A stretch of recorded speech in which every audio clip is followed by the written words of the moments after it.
એચએમપીવીનો વધુ એક કેસ નોંધાયો છે। વસ્ત્રાપુરમાં રહેતા 80 વર્ષીય વૃદ્ધનો રિપોર્ટ પોઝિટિવ આવ્યો છે। દર્દી મેમનગરની સ્ટર્લિંગ હોસ્પિટલમાં દાખલ છે। દર્દીની તબિયત હાલમાં સ્વસ્થ હોવાની જાણકારી છે। દર્દીને અસ્થમાની પણ બીમારી હોવાનું જાણવા મળી રહ્યું છે। તો ચીનમાં હ્યુમન મેટાન્યુમોવાયરસ એચએમપીવીના કેસમાં વધારો થતા દુનિયાભરમાં ખળભળાટ મચ્યો છે। અમદાવાદના એચએમપીવી વાયરસનો વધુ એક કેસ નોંધાયો।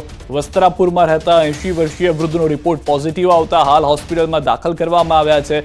બીજી તરફ સાબરકાંઠાના પ્રાંતિજ તાલુકાના એક ગામના 7 વર્ષ બાળકનો પણ શંકાસ્પદ રિપોર્ટ આવ્યો છે। એચએમપીવી વાયરસનો રિપોર્ટ શંકાસ્પદ હોવાનું આરોગ્ય વિભાગને કહેતા તંત્ર હરકતમાં આવ્યું છે। સેમ્પલ લઈને તપાસ માટે અમદાવાદ મોકલાયો છે, જેનો રિપોર્ટ આવતા હજી થોડો સમય લાગશે। જો કે હાલ બાળક વેન્ટિલેટર પર છે, પરંતુ પ્રથમ દિવસ કરતા સ્થિતિ સુધારા પર હોવાની ડોક્ટરોનું પણ કહેવું છે। તો દ્રશ્યો અમે આપને હોસ્પિટલના પણ બતાવી રહ્યા છીએ કે જ્યાં આગળ એક વૃદ્ધને સારવાર આપવામાં આવી રહી છે। બીજી તરફ એક લક્ષણો જે છે તે સમજવા તમારે જરૂરી છે। સામાન્ય રીતે શરદીમાં પણ એવા જ લક્ષણો હોય છે જે લક્ષણો તમને જોવા મળતા હોય છે એચએમપીવી અંદર, તેવા જ લક્ષણો અહીંયા પણ છે। તેના જે લક્ષણો છે તેની અંદરથી આપને ખ્યાલ આવશે કે આપની સાથે રહેતું બાળક અને વૃદ્ધ, કારણ કે સામાન્ય રીતે તેઓની અંદર ઇમ્યુનિટી હાલમાં ઓછી હોવાનું માનવામાં આવે છે, જેના કારણે આ વાયરસ તેમના પર એટેક કરે છે। કોઈ પણ ઉંમરની વ્યક્તિ આનો ભોગ બની શકે છે, તેમાં કોઈ બેમત નથી, પરંતુ બાળકો અને વૃદ્ધો ઉપર તેની વધુ અસર થતી હોય છે। બનાસકાંઠા જિલ્લાના વિભાજનની જાહેરાત સાથે શરૂ થયેલો વિરોધ હજુ પણ શાંત થવાનું નામ નથી લેતો। વિભાજન બાદ 3 તાલુકામાં ઉઠેલો વિરોધનો વંટોળ હજુ પણ ઘૂમી રહ્યો છે। બનાસકાંઠા જિલ્લામાં જ રહેવાની માંગ સાથે આજે ધાનેરામાં વિરોધ પ્રદર્શન થયું। ધાનેરા હિતરક્ષક સમિતિ આજે ધરણાનો કાર્યક્રમ યોજશે। ધાનેરાના અપક્ષ ધારાસભ્ય માવજી દેસાઈ પણ આ પ્રદર્શનમાં હાજર। જિલ્લા વિભાજનમાં ધાનેરાનો સમાવેશ વાવ-થરાદ જિલ્લામાં કરાયો છે, જ્યારે ધાનેરાના રહીશોની માંગ છે કે તેમને બનાસકાંઠામાં યથાવત રખાય।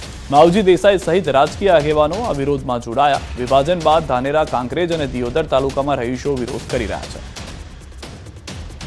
તો હાલમાં જે વિરોધ છે તે હજી પણ યથાવત છે। શું પરિસ્થિતિ છે જાણીશું। કિશોર અમારી સાથે જોડાઈ ગયા છે। કિશોર, એક ખુશીની ક્ષણ આવી હતી કે બનાસકાંઠા જિલ્લાનું વિભાજન, કેટલાક તાલુકા માટે રાહતના સમાચાર, પરંતુ અહીંયા આગળ અસમંજસની સ્થિતિ ઊભી થઈ ગઈ છે। શું કારણો, શું મુખ્ય માંગ?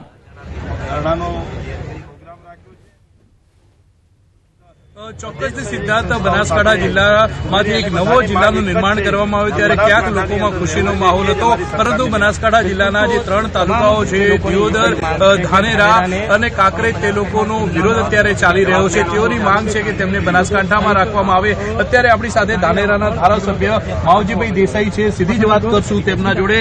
ખાસ કરીને ધાનેરાના લોકોની માંગ શું છે?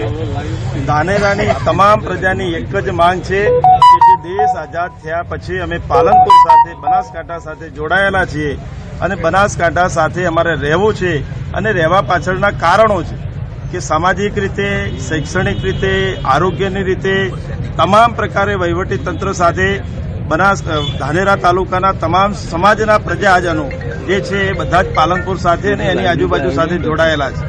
એ કારણે કરી અને એમને વહીવટી સુગમ રહે અને ભૌગોલિક રીતે પણ અનુકૂળતા ધાનેરા તાલુકા અને શહેરના બધા જ સર્વ સમાજના લોકોને પાલનપુર અનુકૂળ વર્ષોથી આવ્યું છે। જ્યારે થરાદ જિલ્લો બન્યો, થરાદ સેન્ટર બને તો એક બાજુ બને છે, એનાથી અવળી દિશાની અંદર ધાનેરાને જવું પડે। જ્યારે પાલનપુર છે એ પાલનપુરમાં જવાય, ત્યાંથી અમદાવાદ, ગાંધીનગર અને તમામ ગુજરાતના કંઈ પણ નાના મોટા કામ હોય તો એ આ બાજુ જઈ શકે। એ માટે કરીને આજનો અગાઉ પણ આ જ પ્રકારે પ્રોગ્રામો કર્યા હતા અને સમગ્ર હિતરક્ષક સમિતિ અને સર્વ સમાજની પ્રજાએ બધાએ ભેગા મળી અને આ નક્કી કર્યું છે। અને એના ભાગરૂપે આજે 11થી માંડીને 3 વાગ્યા સુધી તમામ ધાનેરા શહેર અને તાલુકાની પ્રજા, બધા જ સમાજના આગેવાનો, શૈક્ષિક સંસ્થાઓ અને તમામ આગેવાનો મોટી સંખ્યાની અંદર આજે હાજર રહી અને એક જ અવાજે એક જ વાત છે અને સરકારની અમારી સૌ લોકોની અને આ વિસ્તારના ધારાસભ્ય તરીકે મારી પણ વિનંતી છે કે જ્યારે પ્રજાની સુખાકારી માટે, પ્રજાની સગવડ માટે જિલ્લો બનાવતા હોઈએ તો પ્રજાનું હિત ધ્યાને રાખવું એ સરકારની પણ ફરજ બને છે। અને એ ફરજના ભાગરૂપે અમે બધા વિનંતી પણ કરીએ છીએ કે સમગ્ર ધાનેરા તાલુકાને પાલનપુર સાથે જોડાયેલો। હિતરક્ષક સમિતિ દ્વારા આજે ધરણા આપવામાં આવ્યા છે અને ચીમકી ઉચ્ચારવામાં આવી છે કે હવે ટ્રેક્ટરો લઈને ગાંધીનગર પહોંચશું। શું કહેશો? પ્રજાનો એવો મત છે કે ધાનેરા તાલુકાને બનાસકાંઠામાં રાખવામાં આવે, એના માટે આખા ધાનેરા તાલુકાની પ્રજાએ સ્વયંભૂ બંધ રાખી અને 4 તારીખના રોજ મોટી રેલી કરીને પ્રાંત કલેક્ટરને આવેદનપત્ર આપ્યું છે અને માગણી કરી છે કે ધાનેરા તાલુકાને બનાસકાંઠા જિલ્લામાં રાખવામાં આવે. આલેર ગામે ગૌશાળાના નામે યોજાયેલા લકી ડ્રોના આયોજકો વિરુદ્ધ ગુનો નોંધાયો છે. લકી ડ્રોનો માસ્ટર માઇન્ડ અશોક માળી સહિત 10 સાગરીતો સામે પોલીસે ગુનો નોંધ્યો. ધાનેરા પોલીસ સ્ટેશનના પીએસઆઈ MS દરબાર બન્યા ફરિયાદી. લકી ડ્રોના માસ્ટર માઇન્ડ અશોક માળી વિરુદ્ધ અગાઉ પણ થરાદ પોલીસ મથકે ગેરકાયદે લકી ડ્રો આયોજન કરવા બદલ ગુનો નોંધાઈ ચૂક્યો છે. ધાનેરાના અરજદાર પોપટલાલ જોશીની અરજીના આધારે પોલીસે તપાસ કરી ગુનો દાખલ કર્યો. અશોક માળી અને તેના મળતિયાએ ઇન્કમટેક્સ કે અન્ય કોઈ કચેરીઓને જાણ કર્યા વગર રૂપિયા ભેગા કરી લકી ડ્રોના નામે કૌભાંડ આચર્યું હતું. ઇનામી ચીટ અને નાણાં પરિયલ યોજના પ્રતિબંધિત કલમ 4 મુજબ તેમજ BNSS કલમની કલમ મુજબ દાખલ કરી વધુ તપાસ હાથ ધરાઈ છે.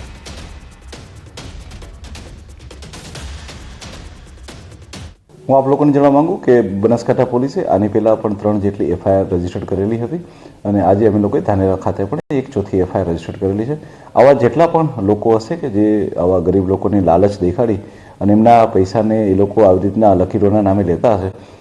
પેસારો અને પ્રસાવને જોતા તંત્ર પણ એલર્ટ મોડમાં છે. ખાસ કરીને સ્કૂલોમાં પણ તકેદારી વધારી દેવાઈ છે. ભરૂચ જિલ્લા શિક્ષણ વિભાગ પણ સતર્કતા દાખવીને પાણી પહેલા પાળ બાંધી છે.